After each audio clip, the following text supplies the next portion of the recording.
Muito bem, a graça e a paz do Senhor Jesus mais uma vez. Bem-vindos, irmãos, de novo à nossa exposição bíblica do livro de Isaías. Hoje nós vamos, irmãos, na mensagem número 32, nessa exposição que nós já estamos há mais de 8 meses, ir para a segunda metade da mensagem que começamos semana passada. Mas antes vamos lembrar, irmãos, o tema geral do livro de Isaías, que temos acompanhado nesses mais de 8 meses. Vamos lá, uma só voz, está projetado. O Senhor removerá a iniquidade, trazendo a promessa por meio do reino e da pessoa do Messias. Muito bem, como eu disse, chegamos à nossa 32ª mensagem e a segunda metade da mensagem da semana passada. Semana passada vimos o capítulo 34 e hoje vamos para o capítulo 35, como está ali sinalizado. Apenas a mensagem está errada, eu coloquei 30, mas é 32 ali, para a gente não se perder. São erros da edição, né, que a gente comete. Muito bem, semana passada, amados, nós vimos nos capítulos 34 e 35 que Isaías continuará a falar do contraste do destino dos inimigos de Deus e do capítulo 34 e o seu povo no capítulo 35 e dos servos de Deus, como verão a salvação do Senhor agora nesse contexto de Isaías, mas principalmente no reino prometido, com a chegada do Messias, do rei que vem instaurar o seu reino.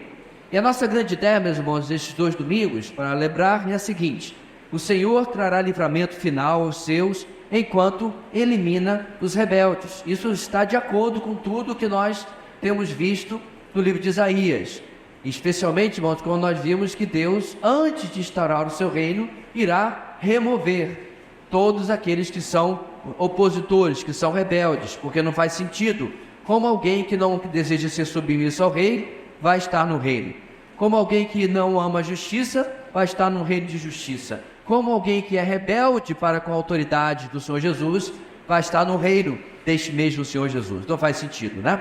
Então, esses 2 capítulos constituem um clímax adequado aos temas de julgamento e salvação que já foram falados amplamente por Isaías desde o começo do seu livro. Isso porque, irmãos, se você der uma olhadinha logo depois na sua Bíblia no próximo capítulo, a minha Bíblia, por exemplo, tem o título A Ameaça de Senaqueribe. Ou seja, meus irmãos, na transferência para a última sessão de 36 a 39, nós vamos ver o cumprimento histórico de muitas das profecias de livramento que Deus vem falando através de Isaías.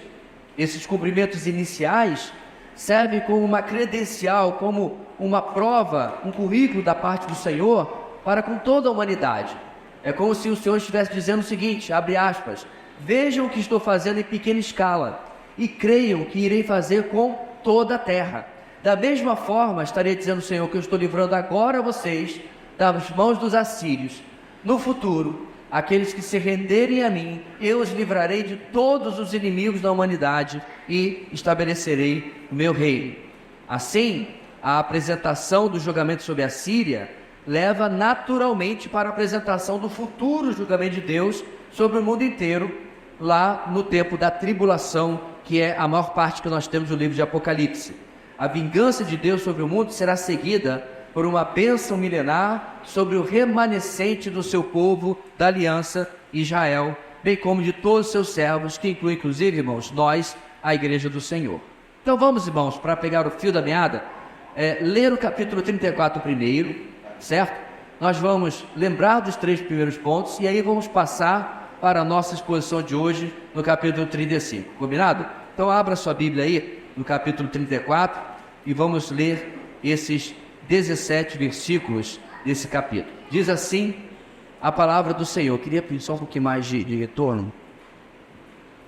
Versículo 1: aproximem-se, nações, e escutem, preste atenção, ó povos, que o ouçam a terra e tudo que nela há, o mundo e tudo que dele procede. Agora todos nós em diante do versículo 2, vamos lá.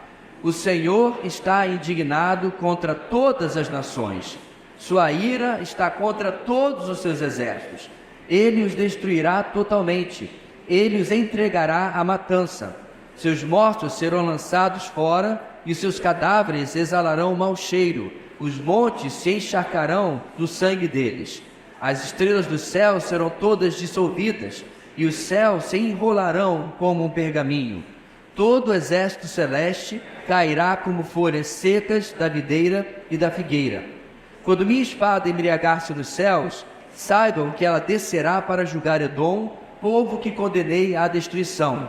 A espada do Senhor está banhada em sangue, está coberta de gordura, sangue de cordeiros e de bodes, gordura dos rins de carneiros. Pois o Senhor exige sacrifício em Bosra e grande matança em Edom. Com eles cairão os bois selvagens e os novilhos com os touros.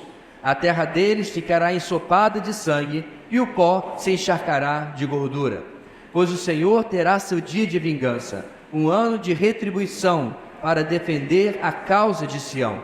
Os riachos de Edom se transformarão em piche, em enxofre o seu pó, sua terra se tornará betume ardente. Não se apagará de dia nem de noite, sua fumaça subirá para sempre.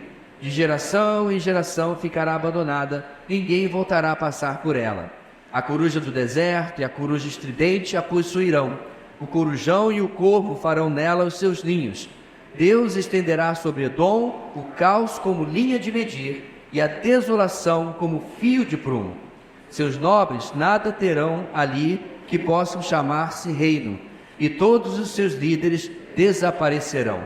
Espinhos tomarão de assalto as suas cidadelas, urtigas e sarças cobrirão as suas fortalezas.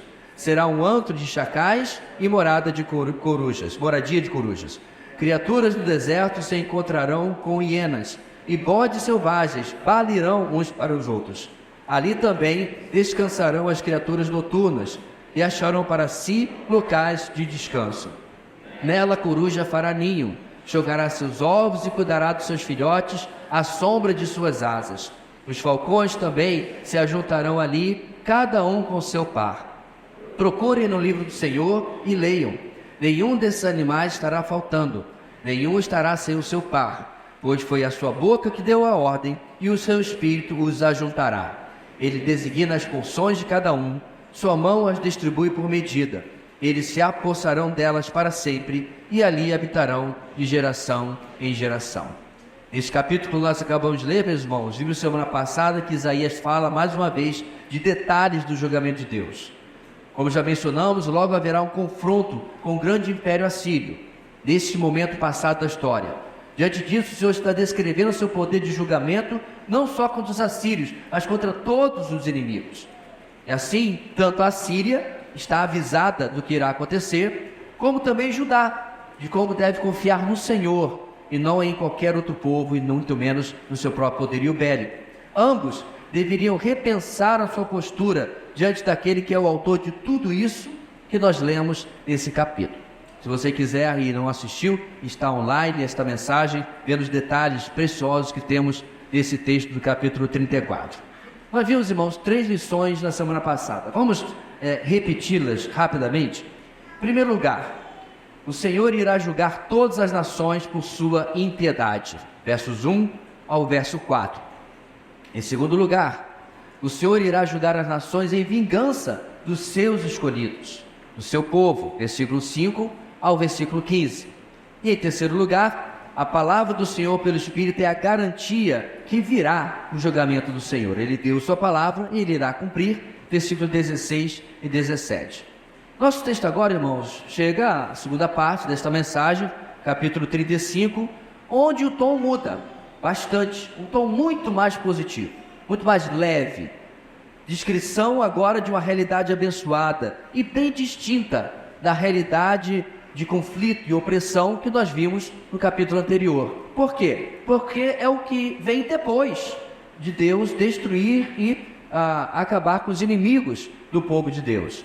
O reino milenar, o reino messiânico, será este tempo de absoluta paz, absoluta justiça e absoluta alegria, como o mundo jamais presenciou. Vamos então, irmãos, ler os 10 versículos do capítulo 35, da mesma forma participante que fizemos agora com 34. Diz assim a palavra do Senhor, verso 1. O deserto e a terra ressequida se regozijarão.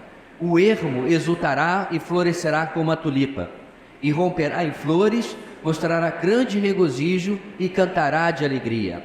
A glória do Líbano lhe será dada, como também o resplendor do Carmelo e de Saron. Verão a glória do Senhor, o resplendor do nosso Deus.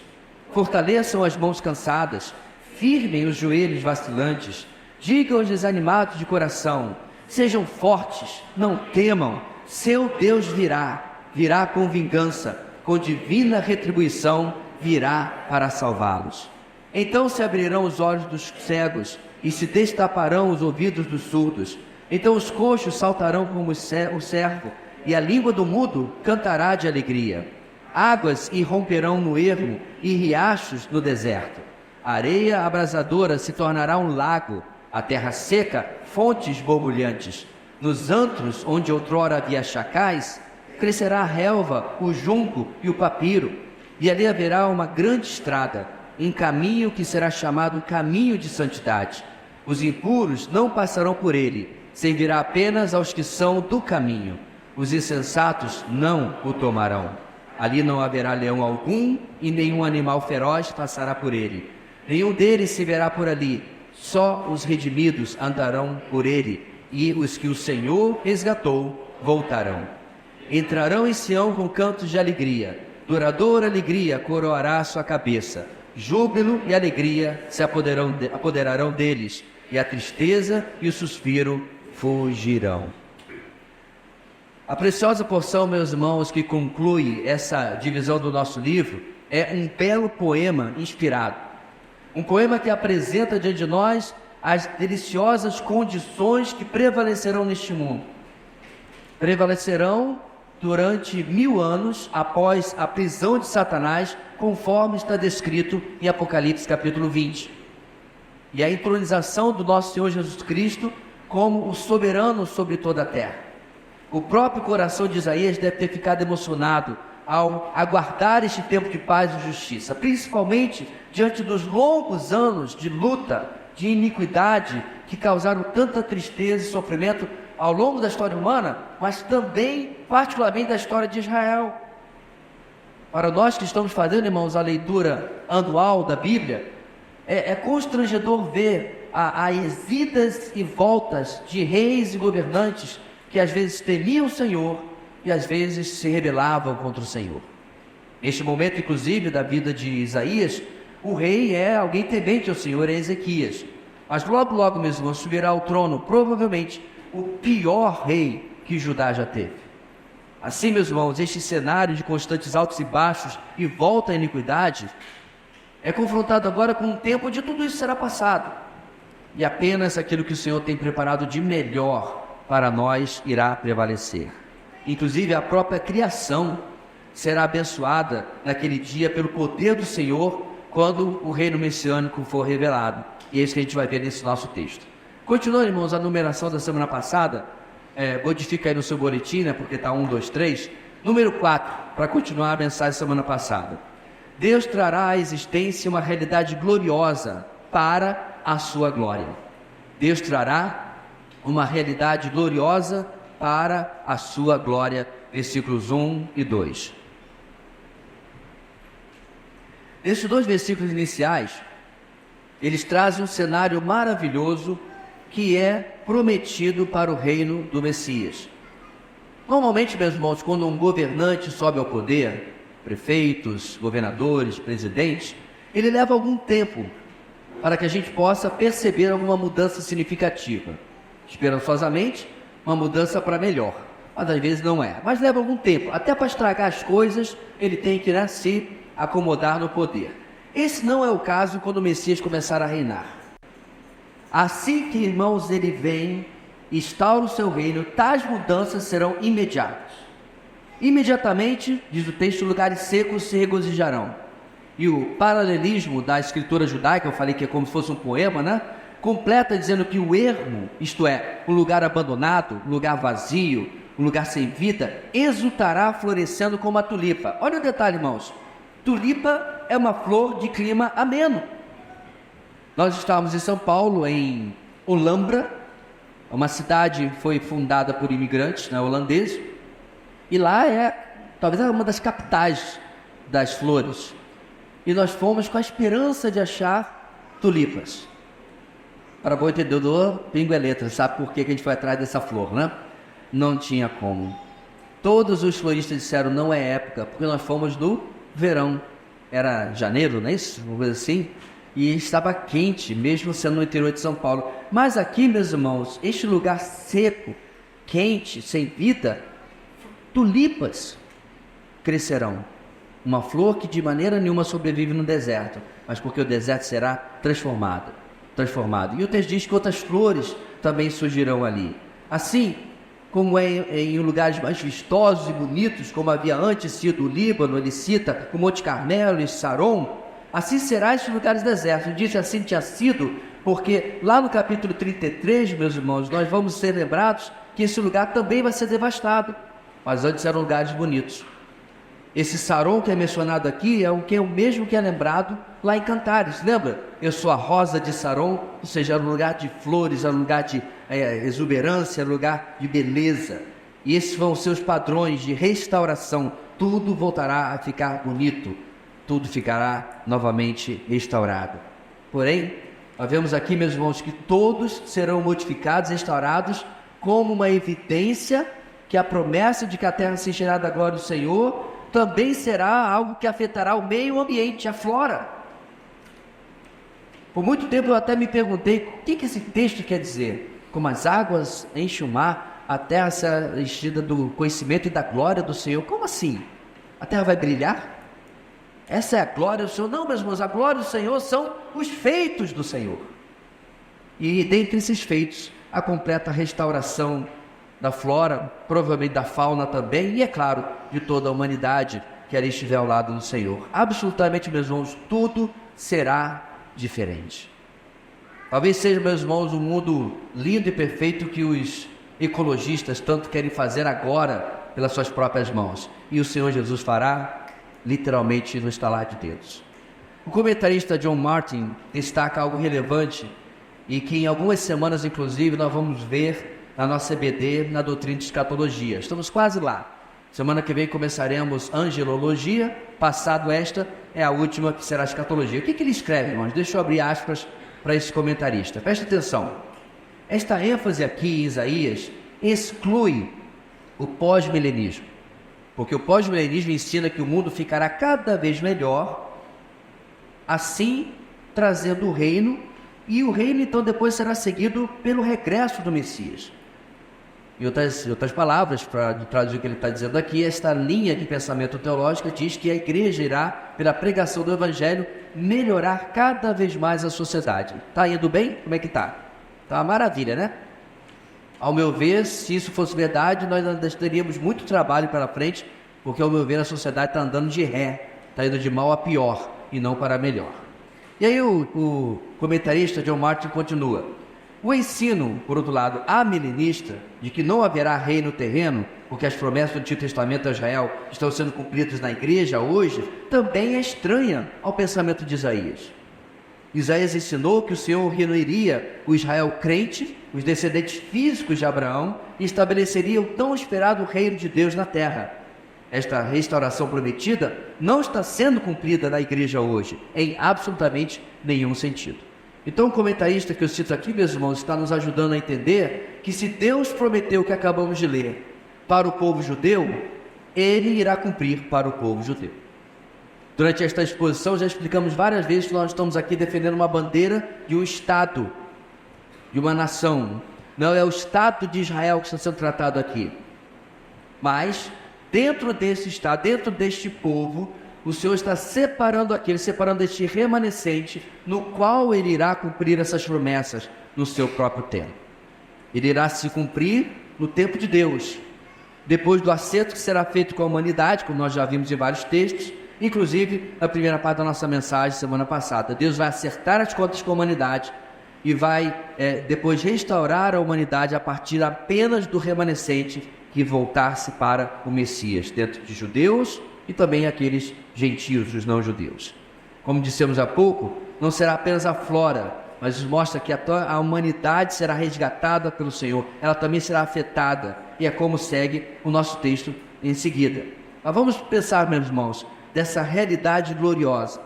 Por que Deus está fazendo isso? porque o Senhor está realizando isso, para que a glória do Senhor seja vista. Nós precisamos entender, meus irmãos, que quando Deus abençoa o indivíduo, a própria nação de Israel, a igreja, a sua família, no fundo, não somos nós o foco da ação de Deus. Nós recebemos a bênção, nós recebemos o livramento, nós recebemos o presente, nós recebemos o que for das mãos de Deus. Mas o nosso Deus faz, meus irmãos, para a exaltação do seu nome. Porque qual deve ser a nossa atitude quando nós somos abençoados pelo Senhor? Gratidão, louvor, adoração. Nós exaltamos o nome do Senhor. Nós exaltamos até mesmo quando não recebemos aquilo que gostaríamos. Este é o foco desta primeira parte, meus irmãos. Deus trará esse texto uma realidade gloriosa para a sua glória, para que ele seja exaltado pelas nações naqueles dias. Aí o texto continua, versículos 3 e versículo 4.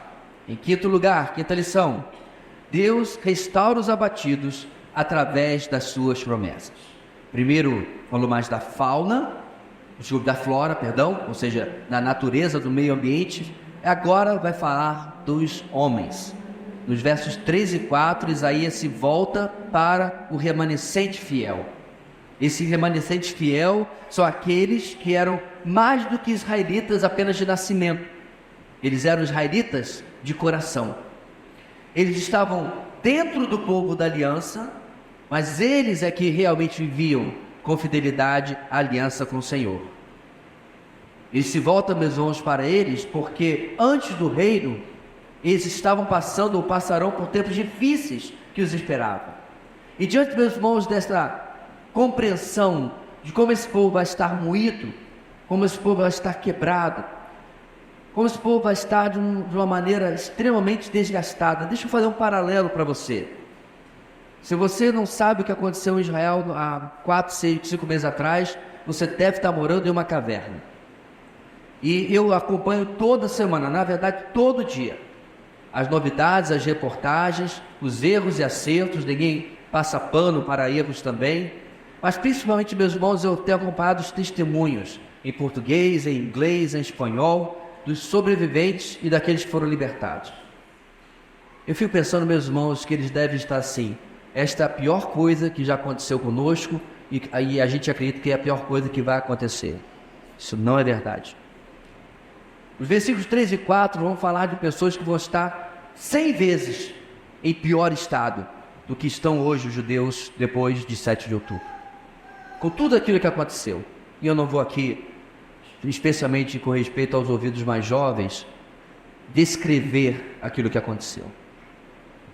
E é por isso, meus irmãos, que ele se volta para o seu povo, as mãos cansadas de tentar fazer o certo, de tentar buscar o bem, de tentar buscar a Deus e serem oprimidas, precisavam ser fortalecidas. Os joelhos vacilantes do cansaço, de andar o tempo todo atrás de justiça, precisavam ser firmados. E os desanimados de coração, meus irmãos, como é um ser humano desanimado de coração? Esse faz tempo que a gente fala só sobre depressão, ok, mas não precisa ir lá. Quando você já não tem mais forças para tentar mudar uma situação, quando você já se vê dando murro e ponta de faca, nadando contra a correnteza. Você já foi pego naquela parte da praia que ela puxa, tem onda que ela faz uma puxada e joga a pessoa para fora, mais para o mar profundo? Salva-vida avisou, não vá por aqui, você teimou, foi lá e agora você não sabe fazer. Porque não importa quantas braçadas você dá, quando você põe a cabeça de fora da água, você está 10 metros mais para o fundo do que deveria estar para a praia. Essa é a situação dos animais de coração, irmãos. É uma falência de recursos. Não tem a quem recorrer, pelo menos não humanamente. Mas ele diz: os animais de coração, diante de tanto mal, diante de tanto pecado, injustiça ao seu redor, o que é que eles precisam ouvir? Olha o que Deus fala: sejam fortes, não temam. E eu tenho certeza que se você é um leitor da palavra de Deus, esta não é a primeira vez que você ouve essa expressão. Mas essa expressão, irmãos, ou expressões similares, elas têm uma característica que eu quero chamar a sua atenção. Vocês já repararam que geralmente quando essas expressões aparecem, sejam fortes, não temam, não tenham medo. Geralmente quando elas são usadas, elas não são usadas sozinhas. Elas não são o fim da frase, elas não são o fim do discurso. Já repararam isso? E deixa eu tentar mexer com a sua memória, para ver se vocês já repararam que elas geralmente são acompanhadas de promessas que descrevem o que Deus irá fazer. Ou seja, não temam, não tenham medo, sejam fortes, porque algo vai acontecer. Olha só, Gênesis 26, versículo 24. Naquela noite, o Senhor lhe apareceu a Isaac, ok? E disse: eu sou o Deus de seu pai Abraão, não tema, porque estou com você. Eu o abençoarei e multiplicarei os seus descendentes por amor ao meu servo Abraão. Não tema, porque sempre, meus irmãos, Deus não deixa as pessoas, não tema. É só, eu estou dizendo, eu sou Deus, cala a boca, segue aí. Não, Ele dá subsídio, Ele dá explicação, Ele dá embasamento para aquilo que Ele está fazendo. E aqui mesmo em Isaías, meus irmãos, mais à frente, capítulo 41, versículo 10, nós vamos ver outra ocorrência. Por isso, abre aspas, por isso não tema, pois estou com você. Não tenha medo, pois sou o seu Deus. Eu o fortalecerei e o ajudarei. Eu o segurarei com a minha mão direita vitoriosa. Isaías novamente, capítulo 43, versículo 1. Mas agora assim diz o Senhor, aquele que o criou, ó Jacó, aquele que o formou, ó Israel: não tema, pois eu o resgatei, eu o chamei pelo nome, você é meu. Não tema. O profeta Jeremias vai usar deste artifício, obviamente Deus através de Jeremias, 3 vezes. Maria também ouviu algo semelhante do anjo. Lá em Lucas capítulo 1, versículo 30, ela ouviu do anjo o seguinte: não tenha medo, Maria. Por quê? Você foi agraciada por Deus. Essa, inclusive, meus irmãos, é uma passagem controversa, porque a igreja romana pegou esse texto numa tradução equivocada de Jerônimo para o latim, que diz Maria gratia plena, como se ela fosse cheia de graça. Não é isso que o texto está dizendo. O texto está dizendo, como eu li aqui, você foi agraciada por Deus. Olha, se você é agraciado por Deus, o que é graça, meus irmãos? Favor imerecido. Eu não merecia nada, eu precisava de graça e Deus me agraciou. É o que aconteceu com a nossa irmã Maria aqui. Só isso. Então o anjo disse: não tema. Porque o anjo, meus irmãos, porque Deus obviamente tinha dito para ele, sabia que dúvidas viriam na cabeça dessa jovem, talvez de 16, 17 anos. Porque eu, sendo, meus irmãos, uma mulher piedosa, como também se fosse um homem piedoso, qual é a característica de uma pessoa piedosa? Ele vê a sua pecaminosidade. Ele vê assim: olha o que Deus está fazendo, eu não mereço. Assim estava Maria. Então o anjo diz o quê? Não tema, você foi agraciada por Deus, você recebeu algo que você não merece. Jesus disse, meus irmãos, a Pedro, Lucas 5:10, não tenha medo, de agora em diante você será pescador de homens. O Jesus ressurreto já visitou Paulo e disse para ele o seguinte: certa noite o Senhor falou a Paulo em visão: não tenha medo, continue falando e não fique calado, pois estou com você, e ninguém vai lhe fazer mal ou feri-lo, porque tenho muita gente nesta cidade.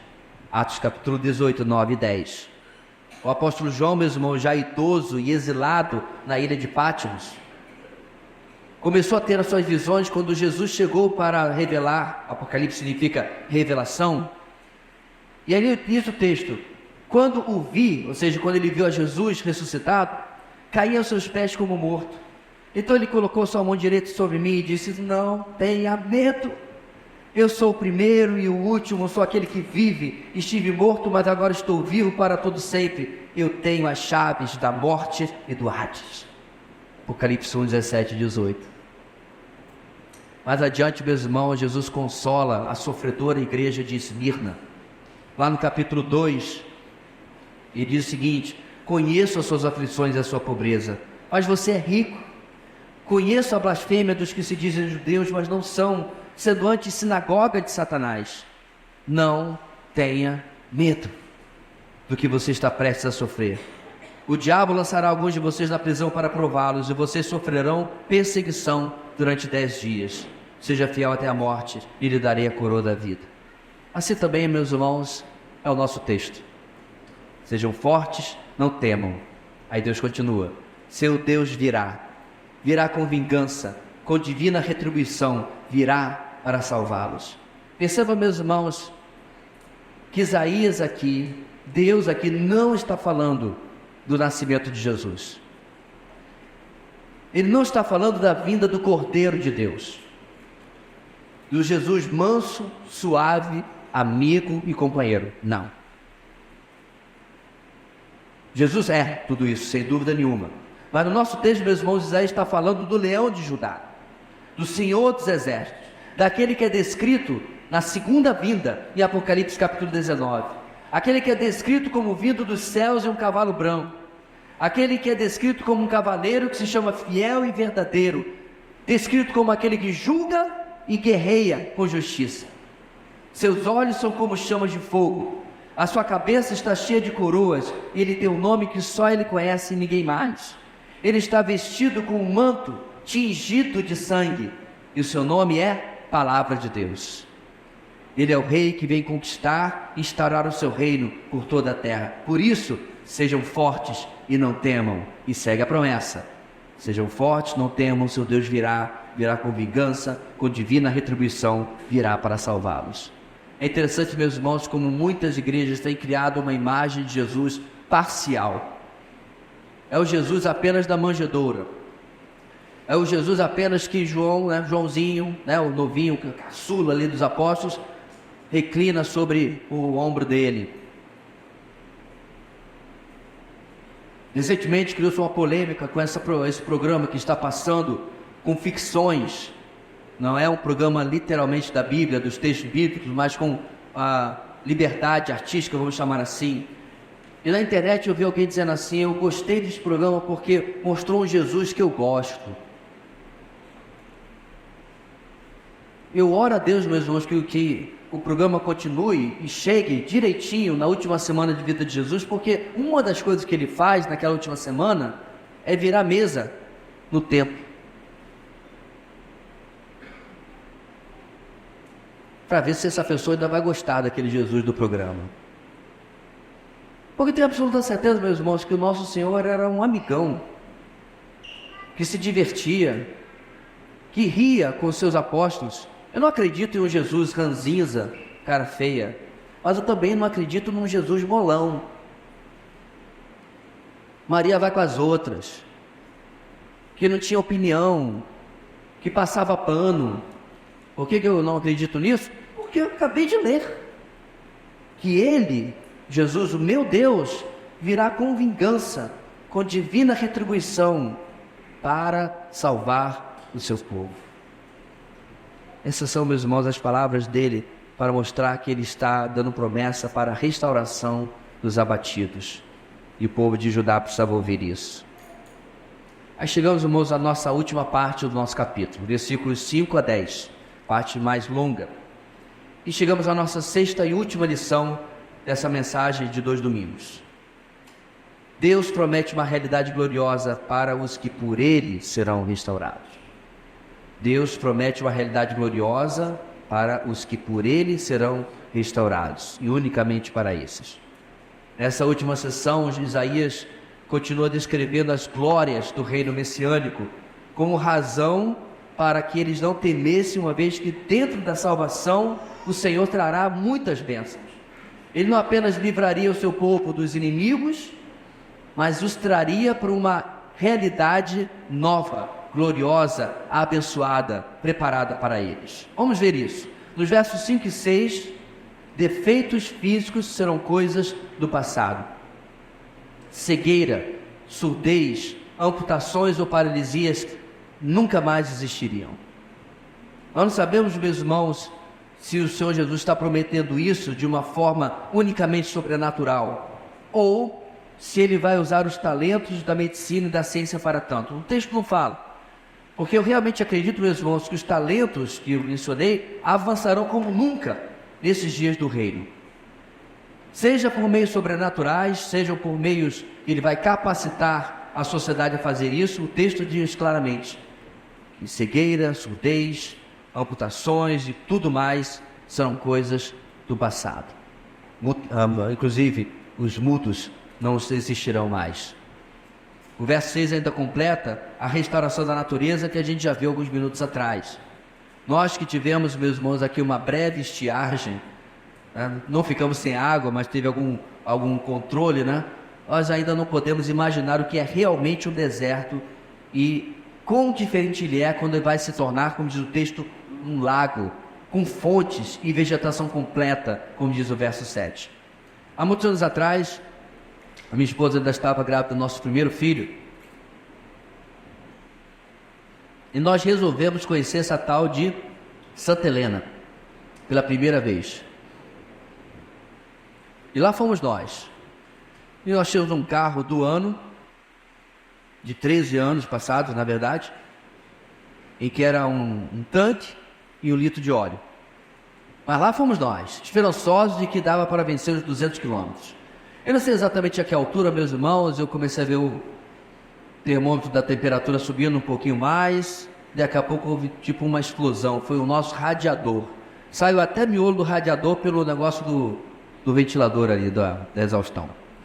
Nós paramos e ela, né, barrigão desse tamanho, com uma garrafa de água no meio do nada.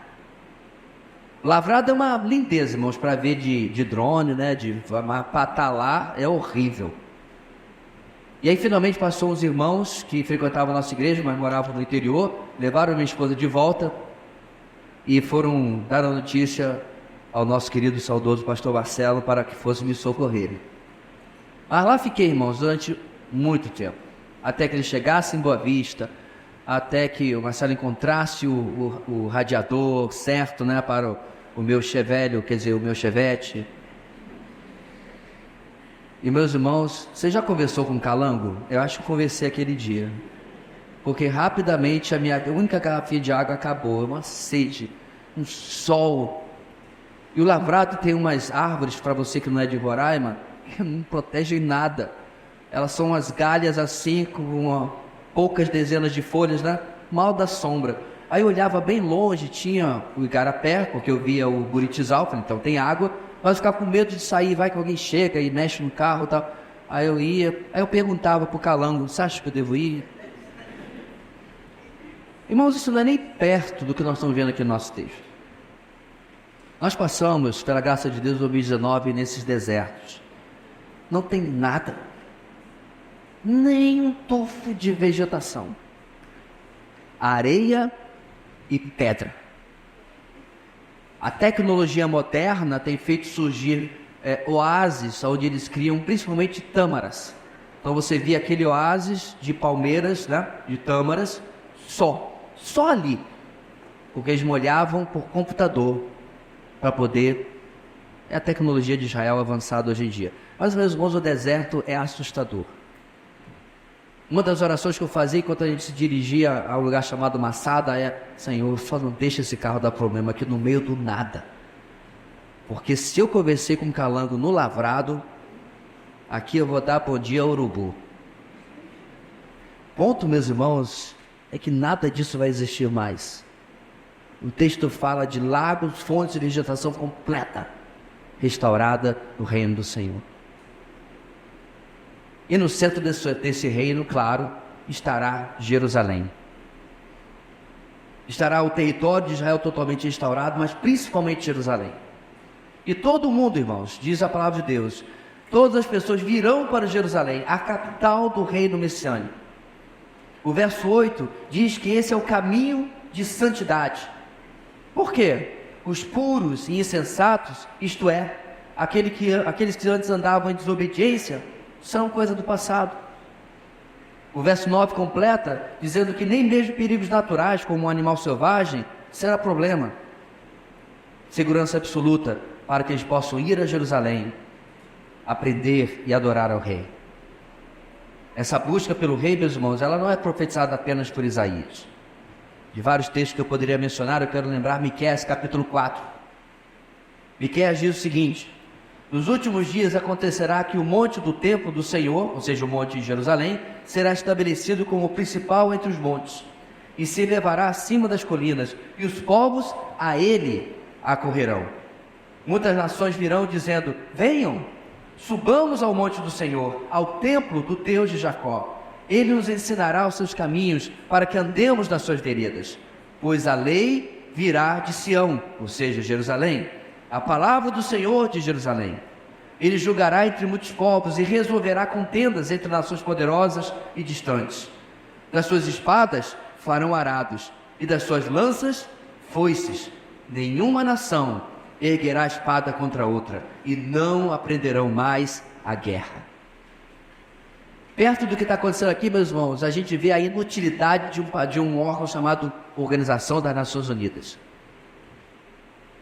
Não conseguiu impedir a Rússia contra a Ucrânia, não conseguiu impedir o que existe até hoje, a guerra da Síria, ainda não acabou, com a Hamas, sei lá o que lá, continua, a população sofrendo. Mas todo santo dia faz uma sanção, ou seja, uma reclamação contra Israel. Isso não é coincidência, pode acreditar. Ponto é, meus irmãos, essa é uma organização sem absolutamente nenhuma função. Mas olha o que o rei irá fazer: toda a guerra cessará. Não haverá mais ditadores, conquistadores, invasores. A paz reinará sobre todo o mundo. Assim, os redimidos pelo rei passarão por este caminho de santidade em paz, indo até Jerusalém, até Sião, para adorar com júbilo, com alegria ao rei, diz o texto. Tristeza e suspiro, ou seja, tristeza e lamentos, são as últimas coisas citadas nesse capítulo, mas são citadas como coisas do passado, coisas que não são mais pertinentes a nós, que não acontecerão mais a nós. Eu fico pensando, meus irmãos, como que as palavras que nós temos visto em Isaías são insuficientes para nós captarmos, para nós entendermos o que é isso aqui. Eu fico pensando, irmãos, algumas comparações. Eu vi um vídeo de alguns imigrantes, né, venezuelanos, que vieram de extrema necessidade, já estavam sem nada para comer e conseguiram vir para o Brasil.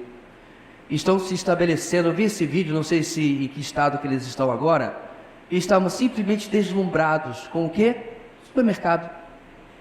Coisa que a gente vê todo santo dia. A gente reclama, inclusive, né? Ai, não tem a marca que eu costumo comer. E estavam absolutamente deslumbrados. E eu sei o que é isso, porque quando eu fui a primeira vez, bem, só fui uma vez, quando eu fui nos Estados Unidos, meus irmãos, isso há 32 anos atrás, é isso mesmo, eu fiquei deslumbrado. Acostumado com um banco que eu ficava 3 horas numa fila, eu entrei numa agência. Está funcionando? Tá funcionando. Pode escolher qual caixa você quer ser atendido. Aí vi ruas limpas, como eu não via na minha cidade. Eu vi coisas que você não via. Sabe quando você sai de uma situação e você vai para outra e assim, rapaz, ainda é planeta Terra? Isaías, meus irmãos, não está descrevendo a altura de quão deslumbrados o remanescente ficará diante de tudo aquilo que o Senhor fará pelos seus, quando Ele trouxer esse livramento final, depois de eliminar todos os rebeldes. Agora nós vamos para casa. Quais são algumas lições que a gente pode tirar também desse texto? Deus trará à existência uma realidade gloriosa para a sua própria glória, né? Nosso quarto ponto. Quero pedir a você que você pense nas coisas que lhe desagradam, que aborrecem e desgastam em nossa atual existência, no nosso dia a dia. De fato, meus irmãos, diante da eternidade, tais coisas que a gente lida no nosso dia a dia não deveriam realmente ter tal valor, tal peso, tal impacto. Pequenos sofrimentos, inclusive essa semana, enquanto eu tomava injeções, nossa querida irmã lembrava, mais sofreu Jesus. É verdade. O que é uma injeção dentro daquilo que Jesus sofreu? O que são nossos aborrecimentos dentro do que Ele sofreu? O que são nossas insatisfações e desapontamentos diante de quem Jesus foi e passou. Então é verdade, meus irmãos, diante da eternidade isso desbota. Ainda assim, no reino, em lugar de exigir que o seu povo lide com as coisas normais, ele apenas estabelecesse o reino, dizendo agora, resolvam os problemas que vocês criaram durante todos esses milênios. Não! O rei irá trazer à existência uma realidade gloriosamente consertada, aperfeiçoada e superior a tudo que já existiu. Nós vamos ficar, meus irmãos, como imigrantes que vieram de um mundo onde não tinha nada e agora tem absolutamente tudo. Como eu já costumo brincar, até o Detran vai funcionar. Todas aquelas coisas, meus irmãos, que são empacadas no nosso mundo irão funcionar. Mas precisamos lembrar, meus irmãos, que apesar de ser para o nosso deleite, tal realidade é principalmente para que o Senhor seja glorificado. E é isso que nós faremos durante este reino. Iremos exaltar e agradecer e glorificar a pessoa do Rei, a pessoa de Jesus. Nosso quinto ponto, repetindo, Deus restaura os abatidos através das suas promessas. Depois de consertar e restaurar o meio ambiente, o Senhor também cuidará dos corações e espíritos daqueles que vieram passando pela grande tribulação. O tempo de sofrimento antes do reino ser estabelecido irá deixar com certeza marcas nas pessoas. E o brado do rei para eles é este que nós lemos. Para que eles pudessem ser fortes, pudessem viver sem temor. É para eles, meus irmãos, mas é para nós hoje também. A garantia que o nosso rei dá aqui é de que ele exercerá justiça sobre o mal e todo o que manifesta esse mal. Isso serve, meu irmão, de força para nós, elimina todo o nosso temor. Se você está antenado com o que está acontecendo, está aí mais um atrito acontecendo nas redes sociais sobre o fundador de uma e o nosso legislador mor, você deve ter visto. O que será que acontecerá disso? Será que daremos mais um passo para o totalitarismo ou vamos regredir porque alguém de verdade começou a peitar a situação que estamos vivendo? Não sabemos. Vivemos nessa... Mas não precisamos. Precisamos viver com temor. Irmãos, daquilo que eu já falei tantas vezes, nós já lemos o final da história. Acaba tudo bem. E o rei é sempre vitorioso. Ele fala aqui, meus irmãos, eliminando todo o nosso temor, nos enchendo de força, porque nossas vidas, nossa existência, nossa história não está à deriva, como um barco sem motor, sem velas, sem âncora. Não. Nosso Deus está vendo, nosso Deus está coordenando, nosso Deus está comandando, nosso Deus está cuidando de nós. Quantas vezes, meus irmãos, a igreja passou por momentos muito piores do que nós podemos sequer imaginar passar hoje aqui no Brasil. Tenta imaginar durante o reinado, por exemplo, de Diocleciano, em que você poderia correr o risco de chegar para a reunião da igreja e perguntar onde está fulano, onde está Beltrana, e receber a notícia de que haviam sido levados pelos romanos e logo estariam na arena sendo jogados aos animais. A absoluta e completa insegurança. Então, para esses irmãos do passado, para nós e para os do futuro, sejam fortes, não temam, confiando no Senhor. Nosso último ponto, meus irmãos, Deus promete uma realidade gloriosa para os que por Ele serão restaurados. Então, aqueles que são restaurados pelo Senhor podem olhar com esperança para o futuro. Quer seja, meus irmãos, deste breve reino que existirá aqui na terra, esse breve reino que, apesar de ser tudo aquilo que nós falamos, ainda estará em um mundo sob maldição do pecado, ou quer seja na eternidade, nos novos céus e nova terra, a nossa esperança está no dono do mundo, no Rei do universo, no Criador de tudo, que nos garante essa vida transformada, essa vida restaurada, esta vida eterna. Porque Ele promete, meus irmãos, que tudo isso que está aqui e muito mais nesse texto será vivido por nós. Essa será a nossa realidade. Isso será aquilo que acontecerá com cada um de nós que estamos servindo o Rei, servindo a Cristo Jesus. É por isso, meus irmãos, que Paulo fala em 1 Coríntios capítulo 15. Se a nossa esperança é apenas para este mundo, para agora, para isso que vivemos aqui, para nossas conquistas, para os nossos planos, para os nossos sonhos, para os nossos projetos. Eu estou estendendo o que Paulo fala, é claro, mas se a nossa esperança está apenas para aqui, nós somos dentre os homens os mais dignos de pena. Porque estamos perdendo, irmãos, as promessas de Deus em realidades tão maravilhosas que nos aguardam no futuro. Amados, o que temos aqui é apenas um sopro.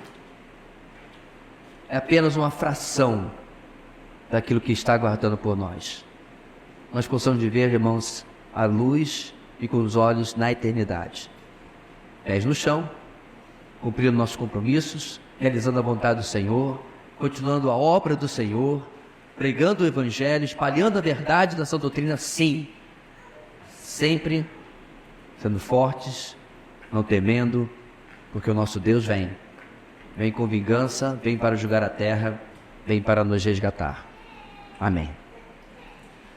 Deus Santo querido, muito obrigado mais uma vez pelas promessas que são as credenciais que o Senhor traz na tua palavra. Obrigado, Deus, como nós podemos crer e confiar de que tu tens para nós preparado muito mais do que nós podemos sequer imaginar. Continua conosco, Deus, e que aquilo que temos aprendido sobre os teus propósitos e planos e promessas futuras influencie o nosso agora, nosso hoje, o nosso presente. Possamos perceber, ó Deus, que quantas coisas que nos aborrecem, roubam a nossa paz durante o nosso dia são nada para seres que têm sido resgatados eternamente. Este presente passageiro não é nada. E assim, ó Deus, possamos deixar que o futuro glorioso do Senhor influencie agora nosso presente, quando estamos andando com o Senhor. É o que oramos no nome de Jesus. Amém e amém.